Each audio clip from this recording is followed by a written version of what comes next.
Por favor, Nara Normandi, diretora de comunicação do Renova BR, por favor. Deputada Camila Jara, deputada mais jovem do PT, de Mato Grosso do Sul. Deputado Pedro Ayrara, de Minas Gerais. Lideranças Renova. Por favor, pode ir puxando aí.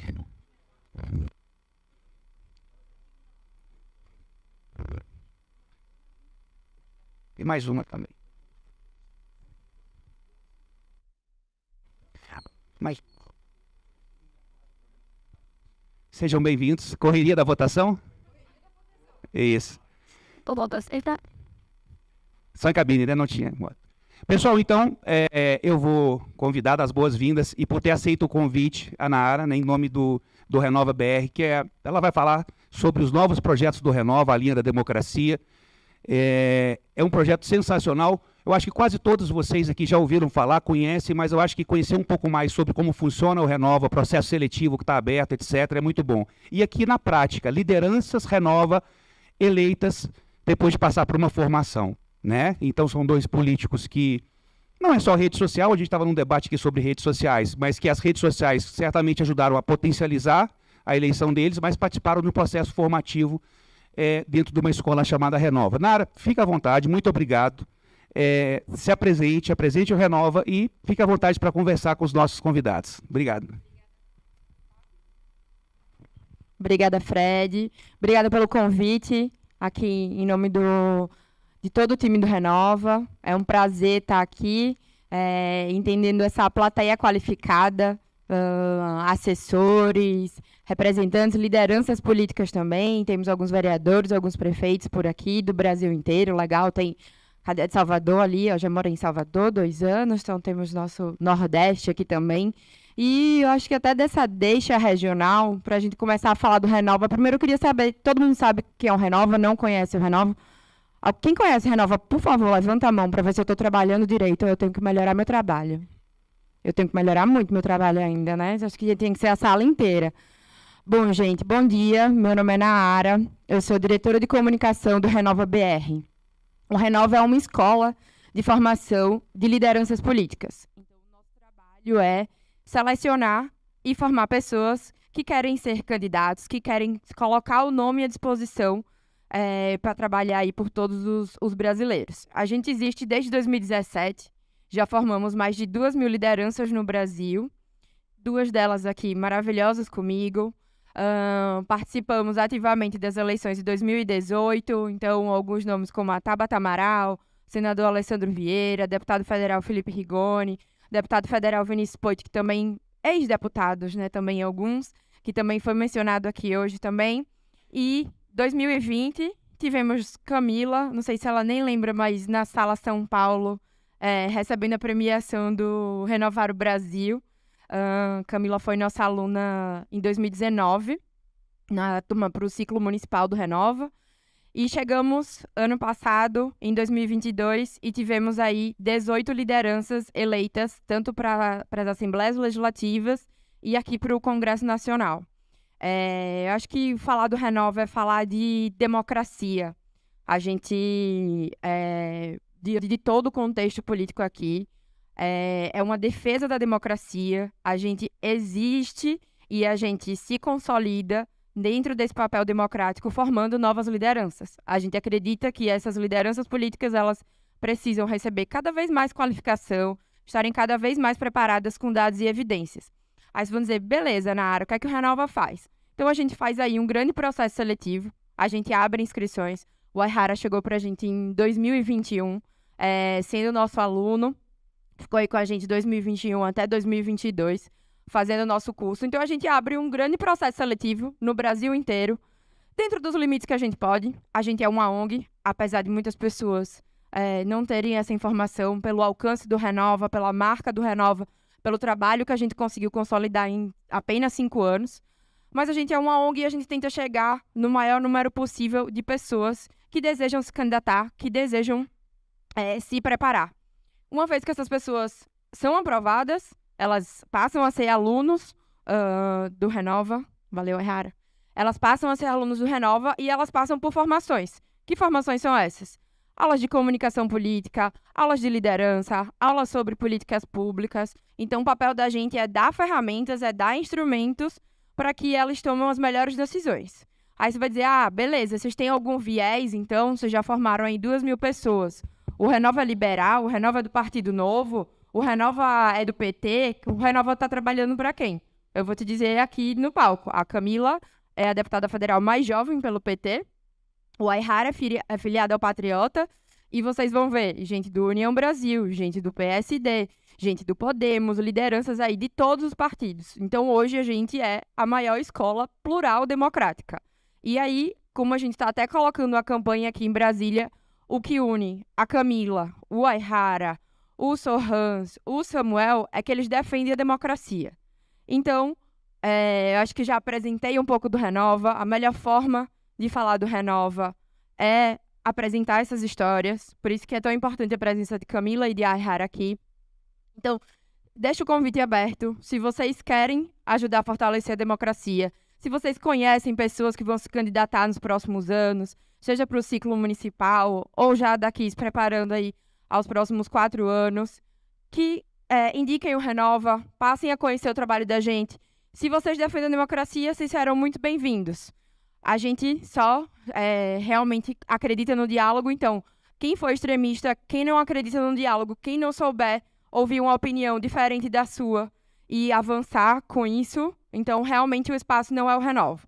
Mas para quem defende a democracia, será muito bem-vindo aqui. E aí, dentro dessa linha que nos une, pegando aqui um pouquinho, eu queria que a Camila se apresentasse brevemente. O Aihara também tem trajetórias aqui bem interessantes, que a Camila já tem um histórico de militância, já tem um histórico político, e o Aihara já estava em uma outra posição, uma outra figura pública, e chegou para a política. Então, acho que, como a gente falou, nada melhor do que as histórias para a gente contar e conseguir aumentar essa mensagem. Camila, por favor, se apresenta um pouquinho.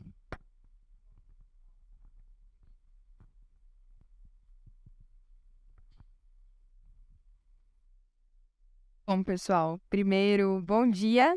É muito bom estar aqui com vocês e mais do que estar aqui, a gente está falando não só sobre democracia, mas a gente está falando sobre como a gente pode transformar o nosso país.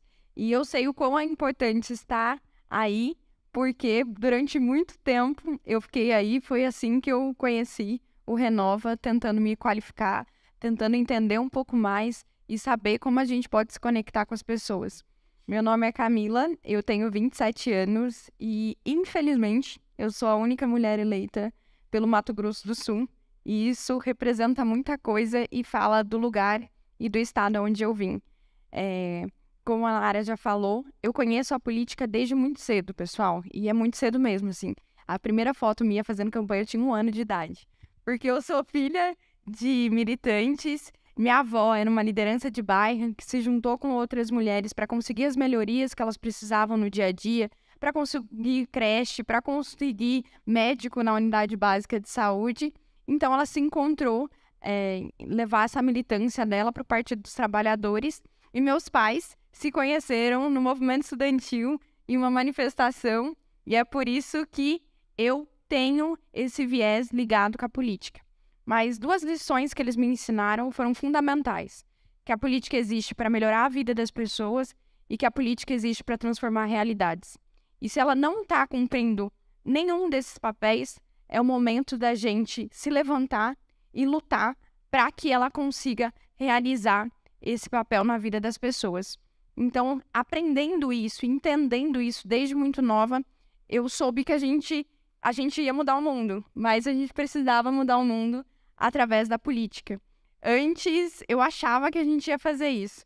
Agora, depois de entrar na política formalmente e ser uma representante pública, eu tenho certeza que a gente vai fazer isso, mas a gente precisa de pessoas como vocês se levantando para que a gente consiga fazer com que a gente encontre as melhores soluções. E eu falo nesse sentido que o Renova foi fundamental na nossa caminhada. Quando eu me inscrevi no Renova, um monte de gente falou: Camila, você vai ser essa formação de direita, esse povo liberal, não vai dar certo e eles vão controlar a sua votação depois que você entrar no Congresso. E lá eu aprendi que a gente pode, sim, pensar como a gente vai construir as coisas para melhorar a vida das pessoas e mais do que isso. Às vezes a gente pode ver uma ideia que é boa, que você implementou no seu mandato e que está dando certo e está fazendo bem para a população e eu posso implementar no meu. E a mesma coisa se a gente pegar e traçar isso para outros parlamentares. Então a gente aprende a se conectar e criar pontes. E mais do que isso, a gente tem toda essa potência e sempre teve essa vontade de transformar as coisas. Mas colocar isso em prática é muito difícil. Quando você encara, vindo do estado conservador como o meu, sem dinheiro, não vindo de nenhuma família tradicional, e você se depara de frente com uma campanha, você fala, gente, eu não vou conseguir.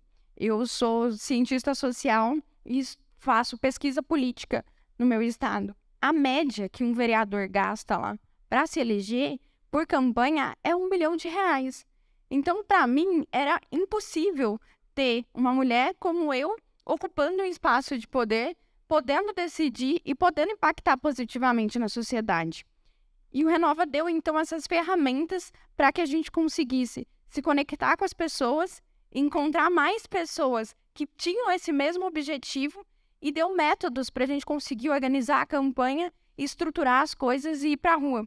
Isso foi fundamental, porque, sim, a gente falou sobre reforma da Previdência na época, que era discussão, mas ao mesmo tempo que entrou alguém que defendia a reforma da Previdência com unhas e dentes, entrou outra pessoa e falou, ó, só a reforma da Previdência não vai resolver e nem da maneira que ela está sendo colocada. Então, a gente tem, lógico, debates que caem no campo de ideológico, que não é ideológico, mas diferentes maneiras de pensar o Estado, mas a gente também consegue estruturar as coisas. E eu acho que, nesse sentido, é fundamental a gente se qualificar, entender como a gente vai nos conectar com outras pessoas. Porque a gente está aqui, por exemplo, num seminário de marketing político e comunicação institucional. Há um tempo atrás, eu sou filha de jornalista, tá, gente? Meu pai trabalhava nos mandatos e o objetivo dele era comunicar o que o mandato estava fazendo. E durante muito tempo, a comunicação política foi sobre comunicar sobre o que os mandatos estavam fazendo. E agora a gente está vivendo um novo conceito de democracia. E a gente está vivendo um conceito de democracia digital. E quando a gente fala sobre o conceito de democracia digital, a função do marketing político e da comunicação institucional é menos do que só informar e mais sobre como movimentar pessoas para que elas consigam participar politicamente das ações e das decisões dos mandatos. Perfeito, Camila. A Errara. Pessoal, bom dia, primeiramente, que felicidade estar aqui, clima bom, galera bacana aqui, que honra, Já obrigado. deram spoiler, né, Errara, na palestra do Lucas aqui? Pois é, vim aqui, tive que sair correndo ali por causa tava acontecendo a votação do ministro TCU, voltei aqui correndo aqui com a Camila. Meu nome é Pedro Errara, para quem está acompanhando, né, eu sou um homem branco, nipodescendente, tenho mais ou menos 1,80 m de altura, estou de terno azul. Em relação à questão do Renova, eu acho que, em primeiro lugar, gente, o que é mais importante, o que é mais legal no Renova é que o Renova, ele é o ambiente de uma escola e não um ambiente de guerra, porque o que a gente vê lá no Congresso, lá, depois que você está lá, é um ambiente onde a disputa de poder, ela está presente ali o tempo todo. E quando você chega nesse ambiente de poder, sem ter oportunidade antes de estar num ambiente controlado, que tem diretrizes, parâmetros mais claros, eu acho que você perde uma oportunidade muito grande de poder trabalhar esses valores em relação à democracia, em relação à questão ética, etc. Eu me considero, né, espectro ideológico, um candidato, agora deputado de centro, e o Renova ele foi muito importante para mim porque ele me permitiu estar em contato com pessoas que pensavam de forma extremamente diferente da minha, mas você reconhecer que ali existem muitos motivos para que cada uma das pessoas pensem daquela forma. Quando chega ali, às vezes, no Congresso ali, o pessoal já segue estudando, e aí vai, sei lá, um cara do União Brasil lá, vai olhar para Camila e falar assim, nossa, mas que preguiça, mulher desse pensamento de esquerda, etc. E alguma coisa assim, da mesma maneira que ela pode ter esse pensamento sobre alguém que seja muito mais voltado à direita. E quando você chega no ambiente do Renova, você tem a oportunidade de conhecer as pessoas em primeiro lugar, para depois conhecer os candidatos, você vê que todas as pessoas elas têm muita verdade em tudo aquilo que elas estão dizendo e existe muito ponto, muito espaço para o diálogo. Então a gente está nesse ambiente saudável extremamente importante. E contando um pouco da minha história pessoal, eu não pensava, nunca tinha me candidatado nem para síndico de prédio, quanto mais para deputado federal. Eu sempre me interessei muito por política, mas eu sempre fui aquela pessoa que, quando o pessoal falava de política, eu falava assim: olha, acho super legal, acho super interessante, mas é um ambiente muito podre, muito sujo, não é para mim isso. Eu sempre quis e sempre trabalhei a minha vida toda servindo a população enquanto servidor público, militar. Eu saí muito novo de casa, saí com 15 anos de idade de casa, fui para a Força Aérea Brasileira, depois fui para o Corpo de Bombeiros, onde fiquei por lá mais de 11 anos, e eu entrei para o Corpo de Bombeiros justamente por esse intuito mesmo de ajudar as pessoas, de poder, né, ajudar de alguma forma na transformação de alguns cenários, que foi o que a Camila muito bem disse. E em determinado momento, depois de atuar em quase todas as grandes tragédias que assolaram o meu estado, Minas Gerais, nos últimos 11 anos, eu comecei a me indignar em relação àquilo dali. Porque nós, por exemplo, do Corpo de Bombeiros, nós atuamos quando a política pública não funciona. Uma barragem não se rompe se a gente tiver um sistema de fiscalização eficiente, uma pessoa não fica desassistida precisando de um atendimento para hospitalar porque teve um acidente na estrada, se ela estiver bem manutenida. E aquilo dali começou a surgir como provocação. Mas ainda era uma coisa que ainda era muito interna. E aí eu tive a oportunidade para a Brasil Conference, que é um ciclo de palestras que acontece lá na Universidade de Harvard, nos Estados Unidos, e lá eu conheci o Edu Mufarrege, que é um dos fundadores, né, do Renova. E quando eu conheci lá, eu conversei com ele, nem tinha pensado em política, eu falei assim: poxa, é um cara tão bacana, é um cara tão legal, se ele está se envolvendo com política nessa proposta tão nobre, deve ter alguma verdade, deve ter alguma coisa interessante nisso. E aí mais gente começou a falar disso comigo, mais gente falou assim: Pedro, você deveria se candidatar, você é uma pessoa que tem uma formação técnica, você tem valores, você tem propósito para poder estar nisso, por que você não pensa nisso com mais carinho? E aí eu comecei muito a refletir sobre essa provocação, porque isso pode parecer meio piegas, meio clichê, mas isso é muito verdade.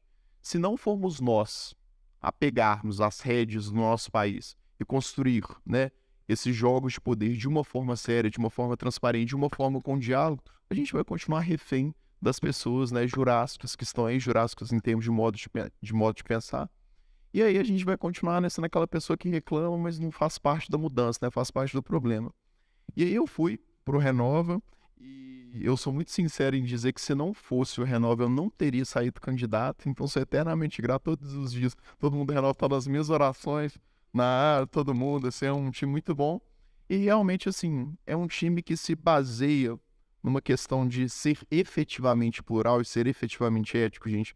E esse é um compromisso que ele quase sempre é muito difícil de você não só se comprometer retoricamente, mas se comprometer na prática. O que você imagine colocar dentro de uma sala de aula, a Camila ela entra tranquila, que é do diálogo, mas deixa eu ver alguém lá do Renova que era bem pé na porta mesmo, deixa eu pensar aqui. Enfim, não vou lembrar o nome agora, mas você colocava, tipo assim, na mesma sala de aula para discutir reforma da Previdência, uma pessoa do PSOL e a outra do PL, entendeu? E aí tinha que ficar na área, time do Renova, intermediando isso para que eles não se matassem e para que eles aprendessem que acima, né, de todas aquelas divergências existia muito espaço para pluralidade. E aí o Renova foi fundamental, não só nessa questão da construção de campanha, e principalmente o seguinte, gente, para fechar aqui, para fazer uma conexão aqui com a questão do nosso seminário. Quando a gente vai se candidatar, todo mundo, até a sua vizinha da esquina, a pessoa que trabalha com você, todo mundo é especialista em política.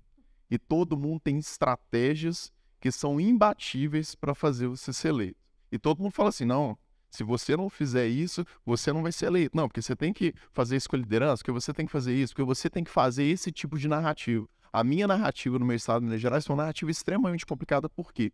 Porque, embora eu me considere de centro e flerte muito com a centro-esquerda, o meu produto político é um produto político mais de centro-direita. Então, assim, pelo fato de eu ser um cara militar e tal, o pessoal se identifica mais com esse lado. E eu fui o único candidato a deputado federal no meu estado que no segundo turno não se posicionou. Não porque eu não tinha uma escolha, uma preferência, mas é porque eu genuinamente não me sentia representado por nenhum dos dois candidatos que estavam ali. E isso, gente, quando você fica no centro, você apanha dos dois lados e não fideliza nenhum dos lados. E seu tempo todo você fica muito naquela questão seguinte, falando assim: será que realmente eu vou bancar isso? esse produto político, às vezes da sensatez, de estar ali no meio, sendo que eu estou apanhando de todo mundo. E às vezes o Renova ele é importante para ele te dar uma tranquilidade no seguinte sentido, de que a sua narrativa, ela pode ser genuína e ela pode ser uma narrativa que dê certo. Não necessariamente dá certo, mas que existe essa tendência para dar certo. Porque às vezes no meio de tantos especialistas, mas muitos especialistas que estão acostumados a fazer às vezes uma campanha de atacado, e aí isso eu acho que é um grande cuidado, porque quando você vai contratar às vezes um analista de comunicação, um analista de marketing, o pessoal quer adotar às vezes a mesma receita para 300 campanhas diferentes, eu acho que eles proporcionam uma análise, um apoio, um suporte, que ele é isento, que ele é imparcial e que realmente tem um compromisso democrático muito forte. Então, assim, eu sou completamente Team Renova e fico muito feliz aqui de estar sempre dialogando, conversando, admirando pessoas que, independentemente do lado ideológico que estão, da posição, assim, a gente percebe que existe uma coisa que sobrepuja todos nós e essa coisa, esse fenômeno maravilhoso da democracia. Arrasou, hein? A Ihara já pegou a deixa aqui, eu ia deixar ela na minha terceira pergunta, mas vamos logo, então, logo para a polarização. E aí eu queria fazer uma pergunta aqui, tanto para a Camila quanto para o Ihara, que tiveram estratégias de comunicação diferentes por posicionamentos políticos diferentes em relação à eleição presidencial agora em outubro. A Camila, a foto do perfil da Camila era com o presidente Lula. E eu queria pedir para a Camila para contar um pouco como foi essa estratégia de comunicação, se você acha que já ter tido essa clareza para o teu eleitor, se isso atraiu, inclusive, mais pessoas que não conheciam o teu trabalho na Câmara Municipal. Conta para a gente um pouquinho como foi essa narrativa e como a tua comunicação conseguiu chegar em mais pessoas. Então, pessoal, foi um desafio muito grande porque foi uma virada de chave. Como eu sou do Mato Grosso do Sul e a rejeição ao PT lá é muito grande, e é muito grande no sentido de eu já levei rojão na rua por estar entregando panfleto de um candidato do PT. Eu já tive a arma apontada para mim por estar entregando um panfleto do Haddad na época dentro do carro. E isso eu estou falando de campanhas de outras pessoas e de outros quadros já conhecidos na esquerda. E o nível de rejeição lá era muito alto. Só que eu nunca pensei em mudar de partido, porque eu construo ele desde antes de ser candidata e porque eu entendo que os partidos, assim como os plenários, são instrumentos de construção. Então, todos os desafios que a gente enfrenta lá dentro, são importantes porque a gente tem que saber olhar. Olha, isso daqui deu certo, vamos continuar. Isso daqui não deu, para onde que a gente vai se construir agora? E isso daqui deu totalmente errado, a gente tem que mudar e fazer diferente. Mas eu tendo essa posição, eu não consegui explicar isso para o eleitor em 2 minutos na rua. Então, o que eu fiz na campanha de vereadora? As pessoas não me conheciam, eu era uma completa desconhecida.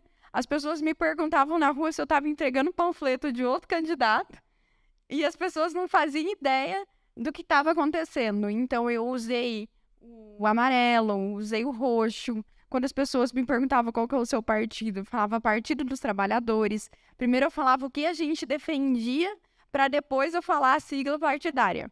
Isso foi na eleição de 2020. 2020. E já na eleição de deputada federal, eu adotei uma estratégia totalmente diferente. Mas por quê?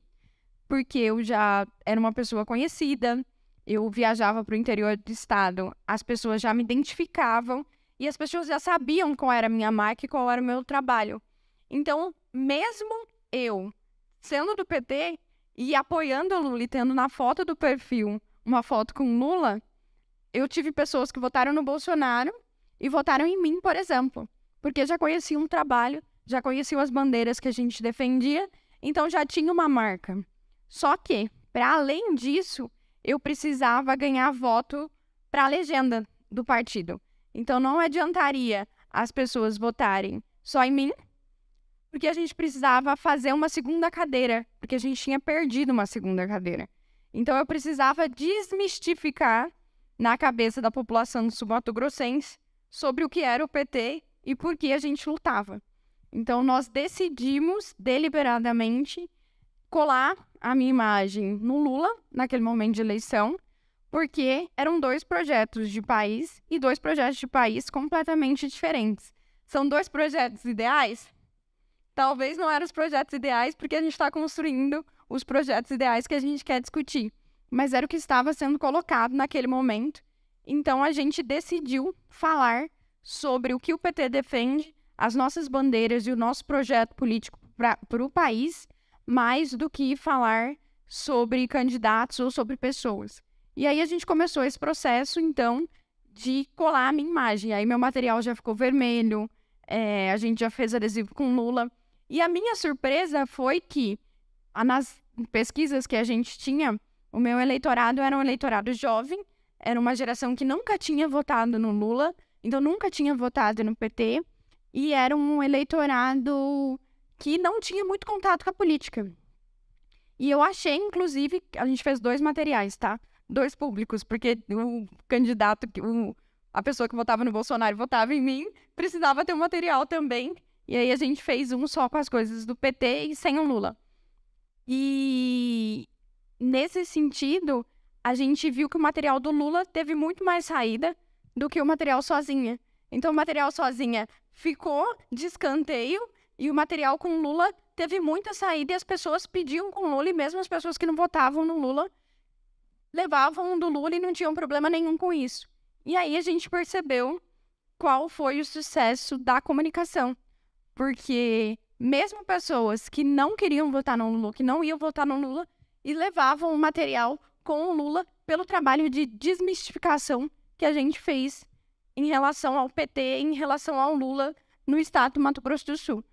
O Bolsonaro, óbvio, lá no estado, teve quase 60% dos votos, mas a gente conseguiu ampliar a votação do PT e a votação do Lula, e a gente precisou fazer essa estratégia, porque eleitoralmente a gente precisava aumentar a base, senão não daria para fazer uma campanha descolada, e até porque as pessoas iam cobrar disso. E a estratégia deu certo. Deu certo, deu muito certo, mas a gente sempre falava com as pessoas o que a gente defendia primeiro, para depois falar sobre legendas e sobre pessoas. E eu acho que esse é o grande sucesso. A gente fala sobre a essência, por que a gente está ali e o que a gente espera da política, o que a gente espera enquanto política pública. E aí as pessoas vão entendendo e vão se identificando através disso. E aí acaba fugindo dessa polarização e o debate público fica mais rico. Agora a gente está num processo, de novo, de voltar a dialogar com a população, e aí talvez a gente descolhe um pouco para, inclusive, conseguir conversar sobre os projetos que o governo quer implementar.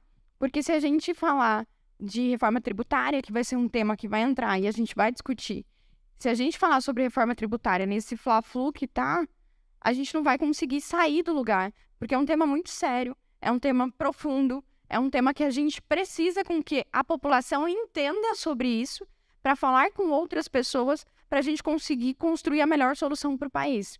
E se a gente ficar, não vai passar essa reforma porque não é do meu time, a gente não vai patinar e provavelmente a gente não vai conseguir reforçar a nossa estrutura fiscal, que está completamente fragilizada. E a gente precisa falar sobre isso, então, nesse momento, a gente vai falar sobre como fazer com que a nossa tributação seja mais justa e menos desigual do que falar só sobre siglas. E pensar numa estratégia bem clara para até atender esse teu público que você começou a conversar, né? Que você falou ali de movimentar. A Aihara já teve uma estratégia diferente, que eu acho que é uma das coisas muito legais de Renova, que é isso, você vai ver cada um tem os seus dados e evidências, os seus caminhos, e cada um vai trilhando as suas jornadas. Aihara, conta um pouquinho como foi essa tua estratégia e como a tua comunicação se estruturou no meio desse ciclo de polarização e como você se posicionou. Olha, eu acho que no Corpo de Bombeiros, eu trabalhei no setor operacional e eu trabalhei também na comunicação. E, assim, atuando mais de 5 anos na comunicação, acho que uma coisa que eu sempre perguntaria para o meu candidato, sobretudo em horas tão polarizadas como que a gente vivencia, em termos de campanha, sendo muito pragmático, é o seguinte, até qual preço você está disposto a pagar?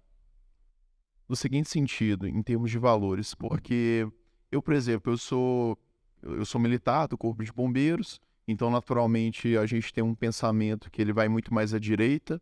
Ao mesmo tempo, eu sou mestre em Direitos Humanos por uma universidade federal, fiz meu bacharelado lá também, que já tem um pensamento muito à esquerda. Isso confundia muito o pessoal não conseguia entender muito. Falou assim, qual que é a do Pedro? Ele está mais à esquerda ou mais à direita? Inclusive, uma das frases mais buscadas no Google na época da campanha era Pedro Errara é bolsonarista ou não? E aí o pessoal ficava especulando, jornais e tal. E eu falava, gente, quando o pessoal perguntava, foi uma das perguntas que eu mais ouvi durante a campanha, que o pessoal falava assim, se é Lula ou Bolsonaro? Eu falei assim, eu sou o Pedro.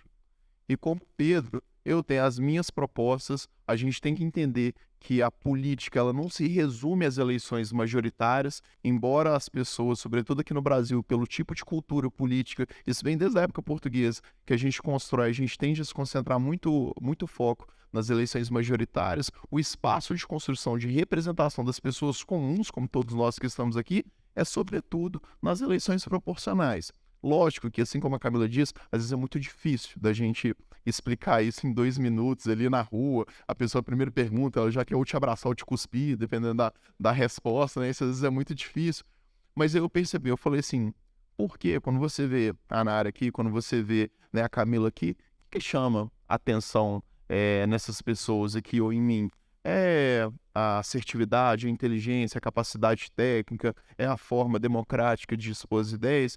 Então a gente viu que o meu voto, que é diferente de um voto numa outra pessoa, que às vezes pode ser mais ou menos motivado pela questão ideológica, cada candidato que se apresenta dentro de um pleito eleitoral, ele tem uma composição lá. As pessoas votam aqui, nesse caso, é um voto que é 70% ideológico, 30% pessoal. De outras são 40%, 60%. No meu era muito mais um voto na pessoa, porque as pessoas, dentro da persona, do personagem político, elas me interpretavam como uma pessoa séria, comprometida da conversa, uma pessoa muito serena, que trabalhou em momentos muito críticos e soube construir algum tipo de consenso. Então a gente começou a modular toda a nossa comunicação no fortalecimento desse personagem, desses aspectos pessoais, em detrimento de aspectos políticos e ideológicos. Então, por exemplo, o Patriota, ele é um partido que ele não declarou apoio a nenhum dos candidatos, nem no primeiro nem no segundo turno. Só que, a gente vai até mudar, esse raio desse nome, Patriota, o pessoal, tem muita gente, inclusive, que acha que era o partido do Bolsonaro, não tem nada a ver com o Bolsonaro, mas o nome remete muito a essa ideia ufanista que caminha para uma questão de direito. Então, assim, a gente reduziu muito o tamanho, por exemplo, de logo do Patriota, você tinha que ir com uma lupa lá e tal, não sei o que. Questão assim, o nosso jogo de cores foi um jogo de cores que ele saiu muito dessa questão, né? Nem muito pro vermelho, nem pro verde amarelo. Então, os meus tons eram os tons mais azuis, etc. E em toda a nossa narrativa, a gente sempre colocou da seguinte forma. Da mesma forma que você pode confiar nessa pessoa que está aqui, para acima de qualquer divergência ideológica, a gente precisa de pessoas ali, né, que estejam também ali, né, sensatas, comprometidas com isso. E aí uma última dica que eu dou é o seguinte, e essa é uma dica muito valiosa, viu, gente? Eleição proporcional para eleição majoritária, ela tem uma diferença muito grande, porque a eleição majoritária, ela está muito relacionada a você controlar rejeições e você convencer não convencidos. Por quê? Porque você precisa ali de 50% mais um para ser eleito. Mas eleição proporcional, você pode ter o discurso que você quiser, seja um discurso sensato, seja um discurso maluco. Mas você ser eleito está relacionado ao seu discurso encontrar eco. O que isso quer dizer? Quer dizer que mesmo que diante de toda essa polarização tivesse tudo muito acirrado, eu falava assim, gente, tem gente que é sensata no meu estado, que está numa linha mais de centralidade, que não se sente representada, às vezes, por nenhum dos dois extremos, e que essas pessoas vão votar. Talvez elas não façam tanto barulho quanto alguns extremos ideológicos, mas essas pessoas precisam ser representadas. Então, assim, o meu recorte em termos de foco eleitoral, ele foi muito voltado para isso. E você, na construção do seu candidato, vocês enquanto profissionais, né, de comunicação e de áreas associadas, você tem que pensar assim, qual fatia do eleitorado, numa eleição proporcional, que mais uma vez é diferente da majoritária, você quer alcançar, encontrando eco, encontrando ali ressonância ali na sua voz, nos seus princípios, acho que certamente você consegue ter uma chance muito maior de sucesso. Obrigada, Errara. Obrigada, Camila. Isso que ele falou é importante pontuar mesmo, porque, por exemplo, lá no meu estado, eu precisaria para ser eleita de 30% dos votos, que era o que o Lula mais ou menos tinha. Por quê? Porque eu precisava fazer a legenda para a gente conseguir fazer 2. Então, eu fiz esse cálculo. Eu preciso dialogar com esses 30%, que depois virou 45%, mas inicialmente era 30%. Eu preciso conseguir os votos desses 30%, porque esses 30%, literalmente, eu vou estar eleita. E era o que a minha essência queria falar. Porque eu, enquanto Camila, enquanto ser humano que defende os direitos humanos, que defende uma sociedade mais justa, menos desigual, não conseguiria fazer com que eu alcançasse, talvez, os outros 70%. E eu entendi que teriam pessoas que, assim, pensavam assim como eu, mesmo estando num estado extremamente conservador. E aí eu foquei nessas pessoas. Assim como o Pedro falou, olha, eu não me sinto representado para nenhum dos projetos, eu não me sinto confortável. Acima de tudo, ele não criou um personagem, ele foi ele mesmo. Eu acho que na comunicação a gente tem que evidenciar o que nós somos ou o que as pessoas que a gente vai assessorar são. Porque quando a gente se expressa e fala o que a gente é, a gente vai encontrar outras pessoas que se identificam com o que a gente pensa.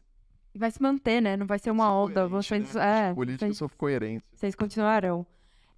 Gente, tem alguém que quer fazer já alguma pergunta? Porque eu tenho algumas provocações aqui e o Fred pediu para eu ir ampliando o diálogo também. Então, por favor, vai sinalizando, tá? Se a gente quiser fazer algumas provocações aqui para Camila e pro Aihara.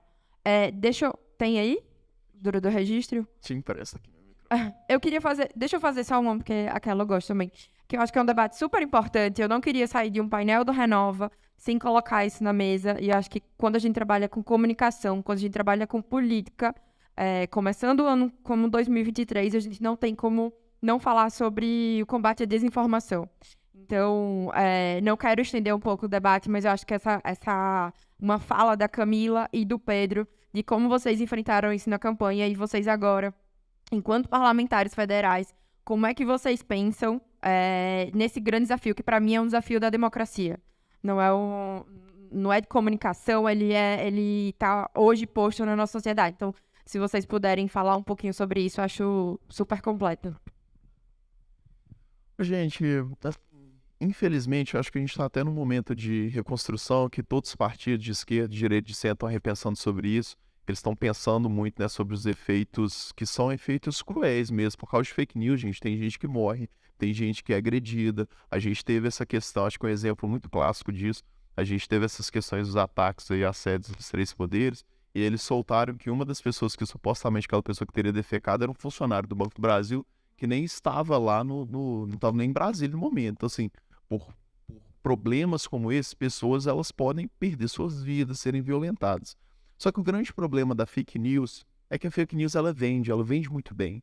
Ela dá, né, bilhão de acessos, etc. Ela gera engajamento. E aí eu acho que entra numa coisa que vai até antes da política, que é sobre princípios e valores pessoais. Tinha muitos momentos da campanha que eu poderia, às vezes, não soltar uma fake news, mas alguma coisa que flertasse de alguma forma com a fake news. Eu fui muito claro comigo e com toda a minha equipe. Eu falei assim, gente, é melhor perder com convicção do que ganhar na dúvida.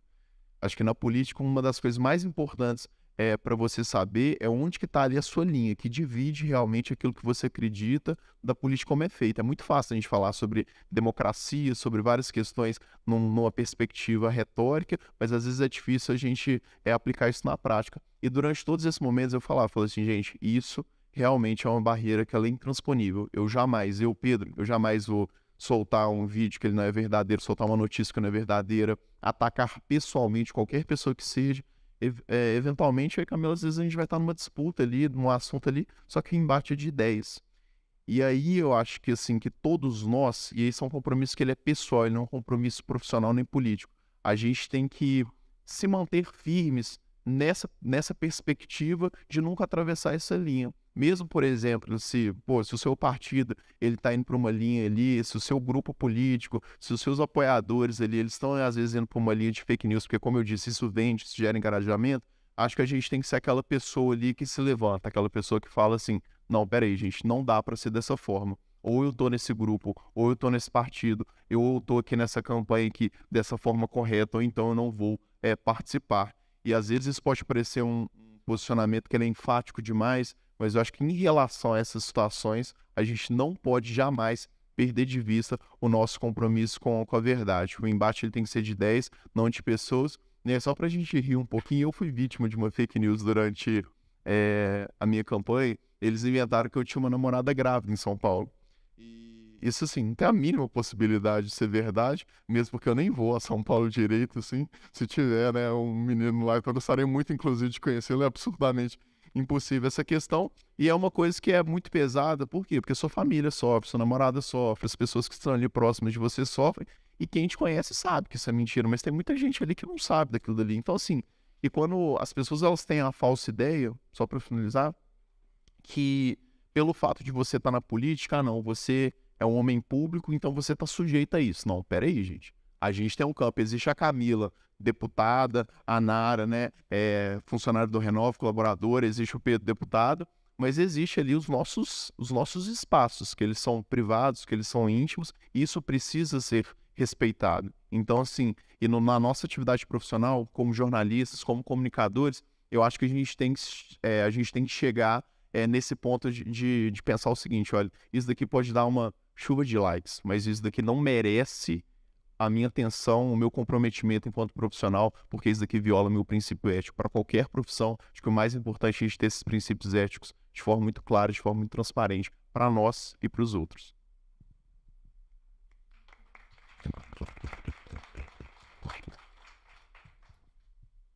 Bom, eu acho que ficou evidente o quanto fake news faz mal para a sociedade como um todo na pandemia, né? Eu acho que a gente teria saído de uma melhor forma enquanto sociedade, eu não falo nem só enquanto país, se a gente não tivesse as fake news colaborando para que a gente não tomasse vacina. Pessoal, aqui todo mundo cresceu com Zé Gotinha, né? Eu acho que todo mundo levava os filhos para vacinar porque é um pacto social. E a partir do momento que a gente está inserido numa sociedade, a gente não tem que pensar só em nós. A gente tem que pensar no outro e como isso pode atrapalhar ou como isso pode causar morte a outra pessoa que não decidiu sobre isso. E isso é muito sério. E eu acho que o desafio da fake news, o debate da fake news, é um debate que a gente precisa fazer para garantir a sobrevivência de nós enquanto democracia, enquanto representantes públicos. É importante a gente saber que existe um projeto de difusão dessas fake news, dessas mentiras, e a gente não pode cair na armadilha de fazer parte da construção desse projeto. E eu não estou falando só aqui no Brasil, não, gente. Eu estou falando do que aconteceu na Inglaterra, eu estou falando do que aconteceu nos Estados Unidos, eu estou falando do que aconteceu numa eleição na África. Foi na África do Sul? Acho que foi. Na África, que as fake news também interferiram no processo da eleição. E a gente sabe o quanto isso pode ser prejudicial para a gente. E quando a gente pensa sobre o debate do campo ético, a gente fala que sobre combater fake news é resgatar o debate público. Então, por que a gente tem que pautar o debate público sobre questões do foro íntimo? E sempre as fake news vêm nesse sentido. O Pedro tinha uma namorada, eu tinha um trisal lá em Mato Grosso do Sul, tá bom? E o Pedro foi acho que o primeiro homem que eu conheço, assim, e convivo, que falou que também foi atacado no campo da moralidade, porque isso é mais comum com as mulheres. Isso presta um serviço de desinformação muito grande, porque isso atingia a minha honra e era para desestabilizar a minha família e as pessoas que estavam em volta, numa clara estratégia de desestabilizar a campanha. Ok, isso é um ponto que para eles vão falar, a gente está prejudicando a Camila enquanto parlamentar, enquanto ser humano. Mas o negócio ficou mais sério e mais grave ainda quando o presidente da Câmara de Vereadores, por exemplo, lá de Campo Grande, apresentou um projeto para contar a história das mulheres do município de Campo Grande. Por exemplo, a minha cidade, ela é fundada, que a gente escuta nos moldes tradicionais, pelo José Antônio Pereira. Só que, para além do José Antônio Pereira, a gente tinha a tia Eva, que era uma mulher negra, quilombola, que já estava na cidade e formou o primeiro bairro de Campo Grande. Então, para que no livro de história também conte a história da tia Eva que chegou lá com seus descendentes. O projeto era basicamente isso. E o projeto de lei não era nem meu projeto. Eu nem estava na Câmara na época que eu estava aqui ajudando o pessoal na construção do governo e articulando emendas para o município. Soltaram uma fake news, falaram que o projeto de lei era o projeto da Camila, da deputada petista, e que o projeto queria ensinar sobre aborto nas escolas. Tipo, gente, eles marcaram uma manifestação na frente da minha casa, pegaram meu endereço, colocaram e espalharam para um monte de grupos, lotaram a Câmara Municipal de Campo Grande para que o projeto não fosse aprovado. Nesse nível de desconstrução da coisa pública e da edificação de história de mulheres que merecem destaque. É esse dano que a fake news pode causar. E outra coisa que me foi fundamental, e no dia do plenário, da votação desse projeto de lei no plenário, eu chorei, e eu chorei de raiva mesmo, porque a gente estava votando um projeto e uma palavra podia evitar que os professores conseguissem conscientizar as crianças sobre abuso. E eu venho do estado que é extremamente violento para as mulheres. E a palavra, eu acho que era depor. Era tipo assim, era só uma preposição que poderia mudar todo o sentido e ia colaborar para que as meninas não conseguissem falar sobre abuso nas escolas municipais. E levaram tanto para o campo da moralidade, espalharam fake news, que o projeto quase passou nesse sentido. Ia causar um estrago muito grande, porque as meninas que já não têm como falar sobre o que é o abuso não conseguiriam falar de maneira mais clara. Porque, por exemplo, a palavra interferia assim. Se a professora falasse, a menina chegasse e falasse, olha, ele pegou no meu peito. Tipo, a professora não ia poder falar, pegou assim, tipo, mostrando nela. E para criança de 2, 3 anos, você não consegue ter um diálogo igual a gente. A criança geralmente explica situações demonstrando.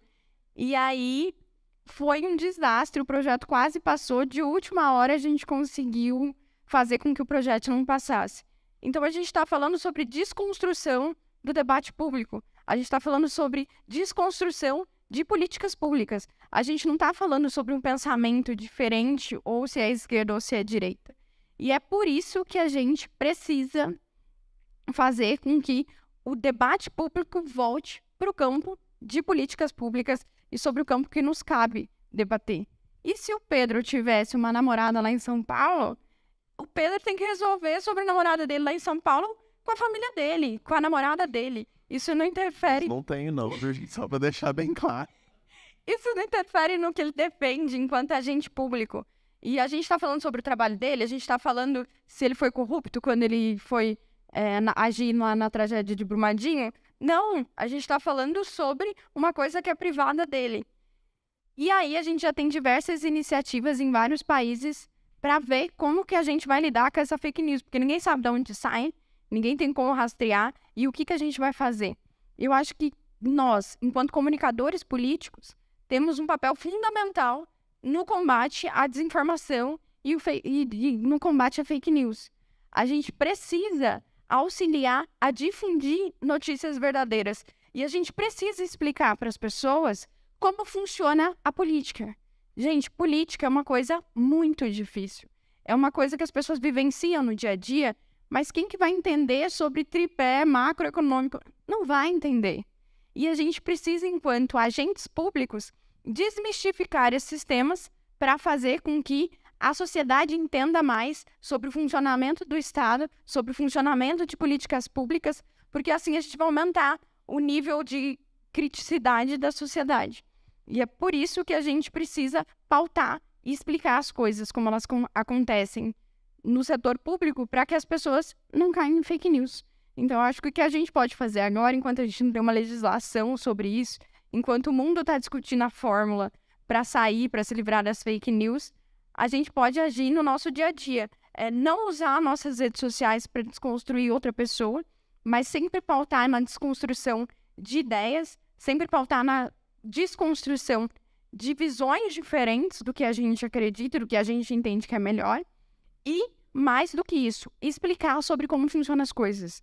E é muito importante, porque aí as pessoas já vão querer saber as coisas no nível mais crítico, mais técnico. Então, eu sempre explico o que está acontecendo no dia a dia. Porque, às vezes, as pessoas veem que a agenda aqui em Brasília começa em torno das 9 horas, 10 horas. Eu não sei como é lá em Minas, mas no Mato Grosso do Sul, 7h30 já está todo mundo em pé fazendo reunião. E meus eleitores começaram a ver no meu Instagram que eu estava iniciando o dia 9 horas, 10 horas. Eu falei, cara, esse povo vai achar que eu não estou trabalhando aqui, que eu fico dormindo até tarde. E aí eu expliquei que a sessão aqui é à noite e às vezes entra à madrugada. E aí as pessoas, gente, eu nunca imaginei que funcionava assim. E aí a gente vai desmistificando o boato de que político é tudo vagabundo e não trabalha. Então são essas pequenas ações que fazem com que a gente consiga fortalecer a verdade e consiga explicar o funcionamento do Estado. Queria agradecer demais, já estamos aqui super esticado do tempo. Camila, muito obrigada por estar aqui. Aihara, muito obrigada. Eu acho que, pessoalmente falando, que dá sentido do meu trabalho aqui enquanto diretora de comunicação do Renova é ampliar a imagem de vocês, é colocar vocês na Empenha, no Mega LED. Se alguém passou por Brasília e ainda não viu esses rostinhos maravilhosos, podem circular pela esplanada que vocês vão ver lá uma Empenha de 30 metros, que vocês vão ver a campanha da gente no Mega LED. Sigam o Renova nas redes, a gente faz tudo hoje, fala assim, Renova deve ser milhões de pessoas. Não, sou eu e tava mais 2 pessoas, agora eu tô contratando mais 2, então eu e mais 4 pessoas no time de comunicação para a gente tentar chegar aí em todo o Brasil. Então conheçam o nosso trabalho. Queria pedir aqui para Camila e para o Aihara uma mensagem final de como movimentar as pessoas para essa boa política, seja para educar e informar e movimentar, para usar o verbo que Camila fez aqui. Camila não falou de votação, a Aihara também não falou, mas eu acho imprescindível falar. Camila, em 2020, teve 3 mil e poucos votos, não foi, Camila? 2020, e aí agora foi para 55, quando foi? 56 mil votos, assim. 1.470 votos, e eu não chegava em... Fala no microfone, por favor. Eu tive 3.470 votos, só que meu voto era muito espalhado por Campo Grande, então eu não era aquela vereadora de região. Dá um trabalho, porque depois você tem que trabalhar em todos os lugares, e tinha dias, gente, sem brincadeira nenhuma, que eu passava 4 horas me deslocando de um ponto a outro para a cidade. E agora a gente foi para 56 mil e alguma coisa. Eu não lembro os números quebrados, mas o importante é que em Campo Grande, onde a cidade que eu fui vereadora, eu tive 3.470 votos e depois eu tive quase 40 mil votos na mesma cidade, por conta do trabalho que a gente desenvolveu. Então, quadriplicou a votação. Só pra gente fechar aí e passar pro Pedro, o que é que deu certo? O que é que deu certo na tua comunicação, que você vê aí que o pessoal pode replicar aí nas suas cidades, junto com seus assessorados também? É isso que eu falei no começo, pessoal. O papel da comunicação hoje em dia não é só comunicar, não é só informar, é mobilizar as pessoas, é fazer com que o seu discurso encontre ressonância, é se conectar com outras pessoas. E a gente só se conecta com outras pessoas se a gente mostrar o que a gente é, o que a gente acredita e o que a gente espera do mundo e o que é, no meu caso, o que a gente espera da política. E é por isso que a gente consegue ter essa ressonância toda, porque as pessoas entendem o quanto isso é verdadeiro e as pessoas também querem se movimentar a partir disso e para isso. Porque a gente também faz uma educação política, é um trabalho de educação política, dá 3 vezes mais trabalho, mas as pessoas também entendem o que é o papel da democracia e o que é o papel delas nesse processo todo de eleição. A gente tenta mostrar para as pessoas que não é só chegar lá no dia e votar em mim. É votar no dia, ser informado sobre as coisas que a gente está fazendo no mandato, é dar palpite e construir o mandato junto com a gente, participando de reunião, fazendo eventos. E aí as pessoas vão se conectando e mostrando para as outras pessoas.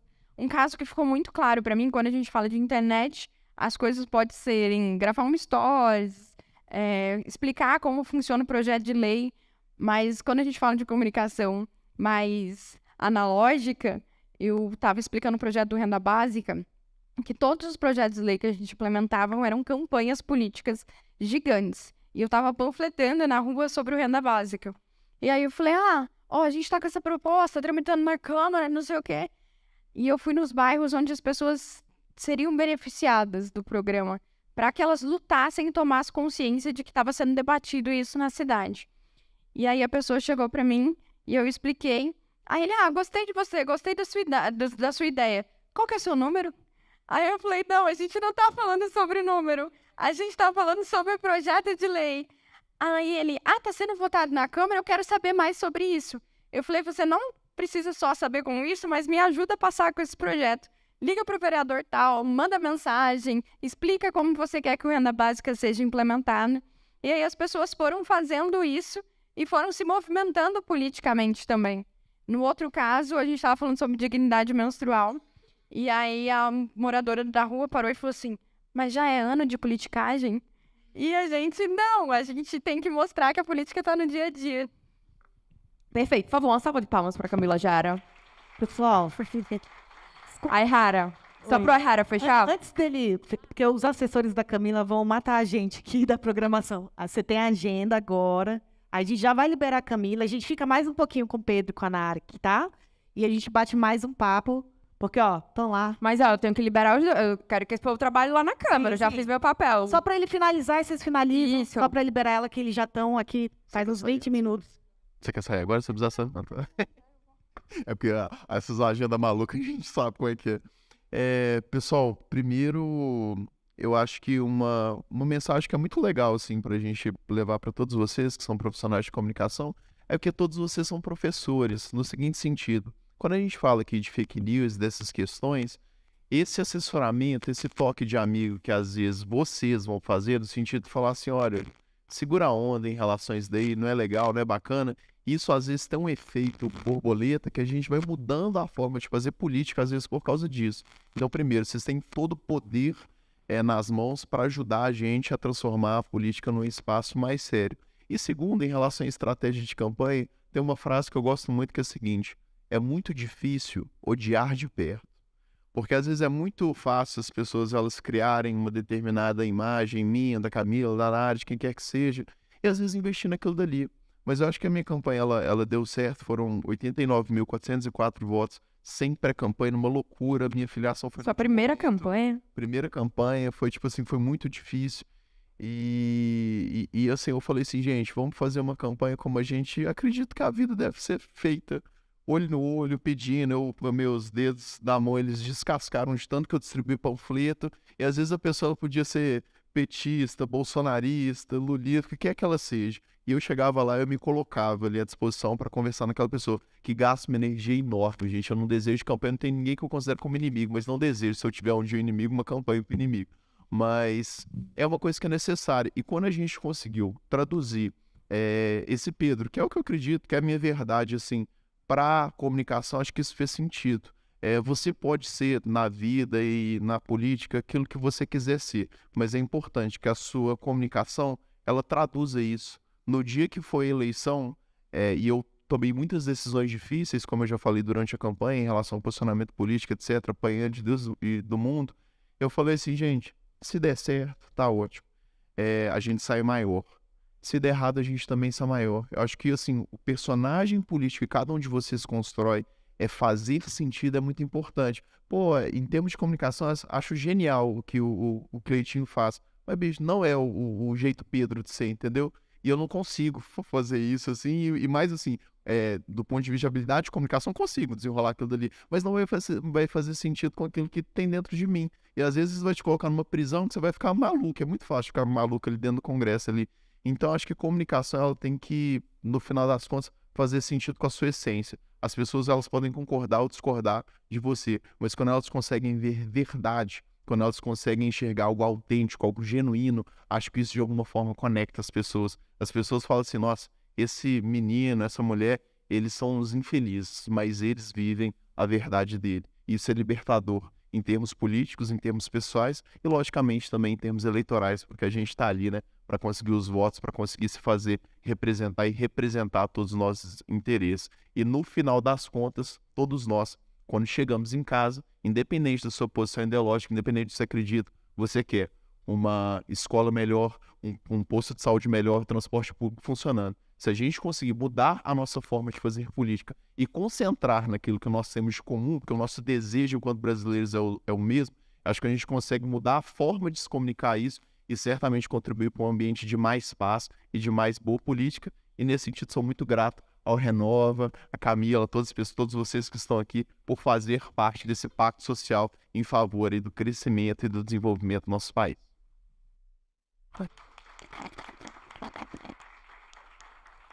Obrigada. Sim, por favor. Os arrobas. Arrobas.